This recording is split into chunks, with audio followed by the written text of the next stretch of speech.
송은재 TV 시작합니다. 윤미향 민주당의 비례대표 의원이었다가 지금은 무소속입니다. 반국가 단체입니다. 일본의 조총련이 주최한 행사에 참석을 했던 이 윤미향에 대해서 이제 본격적으로 엄중하게 처벌을 할 수 있게 됐습니다. 보수 성향의 한 시민단체가 윤미향에 대해서 고발을 했습니다. 국가보안법 위반입니다.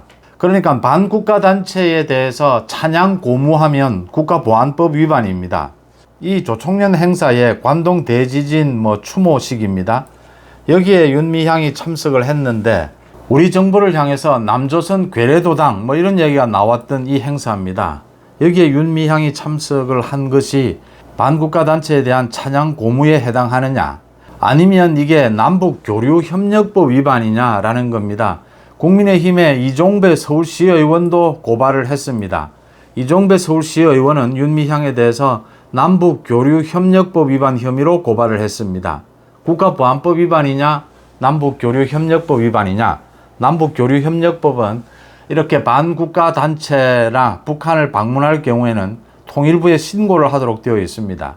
신고를 하지 않으면 이 교류협력법 위반이고 과태료 처분을 받게 됩니다. 이제 윤미향이 어느 쪽에 해당이 될지 지금 고발이 됐으니까 한번 지켜봐야 될 대목입니다. 윤석열 대통령도 윤미향에 대해서 이야기를 했습니다. 오늘 아침에 자유민주주의를 흔들고 파괴하려는 반국가 행위에 대해 정치 진영에 관계없이 모든 국민과 함께 단호하게 대응해야 한다라고 했습니다.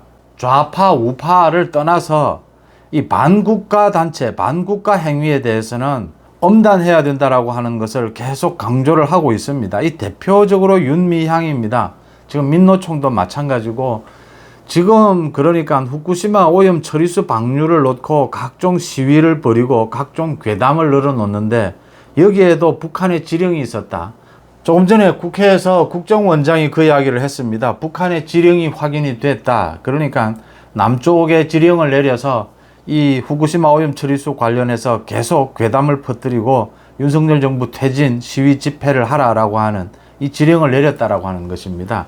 지금 이재명의 민주당도 앞장서서 이런 괴담을 퍼뜨리는데도 수산시장의 매출은 2배로 오르고 수산시장을 찾는 발길이 이어지고 있다라는 겁니다. 그러니까 우리 국민들이 지금 이 괴담을 믿지는 않는데 이 괴담을 퍼뜨리는 여기에는 이재명의 민주당을 비롯해서 북한의 지령까지 있었다라는 겁니다. 그래서 이 지금 윤 대통령이 계속해서 반국가 행위 이 부분을 강조를 하고 있습니다. 오늘 국회에서도 이 윤미향의 행동이 문제가 됐습니다. 박진 외교부 장관도 이게 부적절하다. 그러니까 지금 북한의 핵미사일 위협이 이렇게 고조되는 상황에서 반국가 단체인 조총련 행사에 참석을 할 수가 있느냐. 또 민단 행사에는 참석을 하지 않았다. 그 다음 계속 이 윤미향은 또 거짓말까지를 했습니다. 국회에서 출장을 나가면서 이 지원을 받았습니다. 외교부의 지원을 받았습니다. 그러니까 일본 대사관의 지원을 받았습니다. 그런 지원을 받으면서 이 조총련 행사에 참석한다. 이걸 밝히지를 않았습니다. 또 이게 문제가 되고 난 다음에도 계속 윤미향은 거짓말을 했습니다. 자신이 조총련에 초청을 받아서 갔다. 민단은 초청을 하지 않았기 때문에 가지 않았다 이랬는데 확인한 결과 민단이든 조총련이든 어디에도 윤미향에 대해서 초청을 하지 않았습니다. 계속 지금 윤미향은 거짓말을 하는 겁니다. 무엇을 숨기고 싶은 것인가? 지금 윤미향의 남편이나 윤미향의 보좌관 등 모두 국가보안법 위반으로 지금 수사를 받고 있거나 재판 중에 있습니다. 이 윤미향을 국회의원으로 그대로 둘 수가 있느냐? 또 이 국민으로서도 자격이 없다라는 이야기가 계속 나오고 있습니다. 김영호 통일부 장관이 따끔하게 지적을 했습니다. 이게 지금으로는 남북교류협력법 위반으로 보인다. 현행법상 조총련 구성원을 접촉하기 위해서는 통일부에 사전 접촉 신고를 해야 하고 위반 시에는 과태료 부과 대상이 된다 이렇게 이야기를 했습니다. 지금 이게 남북교류협력법 위반이 되느냐 아니면 국가보안법 위반이냐 이건 한번 수사를 해봐야 되는 대목이고 김영호 장관이 이 이야기를 했습니다. 윤미향이 이 문제가 불거지고 난 다음에 또 색깔론이다 이런 주장을 했는데 김영호의 이야기입니다.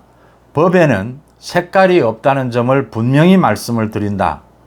윤미향을 비롯해 모든 국민은 법 앞에 평등하다는 원칙을 갖고 이 문제에 대처하겠다라고 국회에서 밝혔습니다.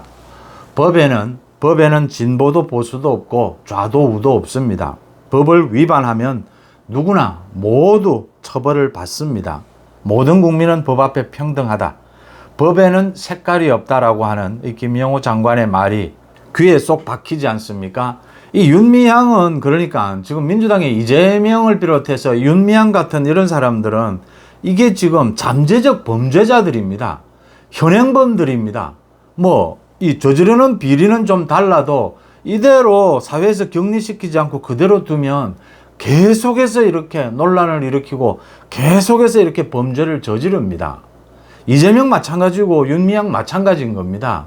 이 윤미향의 가장 큰 문제는 이런 사람을 충분히 짐작할 수 있는 이런 사람을 문재인이 추천하고 민주당이 공천을 했다라고 하는 겁니다. 비례대표 의원으로. 이 윤미향에 대해서는 민주당이 공천을 한 것도 잘못이고 이 윤미향이 정신대 할머니들 그 돈을 횡령을 해서 지금 2심 재판 중입니다. 이 민주당 책임이다 라고 하는 것입니다. 이재명 책임인 것입니다. 이 윤미향과 이재명은 계속해서 그대로 우리 사회에 두면 계속해서 범죄 행위를 저지른다라고 하는 점입니다.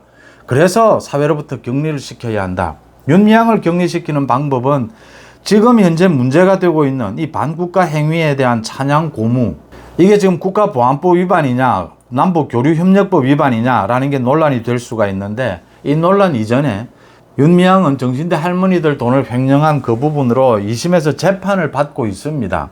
법정에서 구속시키면 될 일입니다. 윤미향의 의원직을 지금 제명시켜야 한다. 국민의힘에서 또 윤리특위에 제소를 했는데 김남국 경우에서 보다시피 윤리특위가 사실은 유명무실합니다. 이런 상황에서 윤미향을 빨리 구속시키는 방법은 지금 정신대 할머니들 그 횡령 부분으로 2심 재판 중인데 법정 구속시키는 것입니다. 그 방법이 가장 빠르다라고 하는 것이고요. 이재명도 마찬가지인 겁니다. 이재명도 빨리 구속시키지 않으면 자신의 비리를 덮기 위해서 계속해서 사법방해 행위를 하고 있습니다. 증거인멸이라든지 재판방해라든지 수사방해라든지 이런 사법방해 행위를 계속하고 있다. 이것도 범죄 행위입니다. 이 이재명과 윤미향의 공통점입니다. 사회에서 격리시켜야 한다라는 목소리가 커지고 있습니다. 송은재TV 마칩니다. 고맙습니다.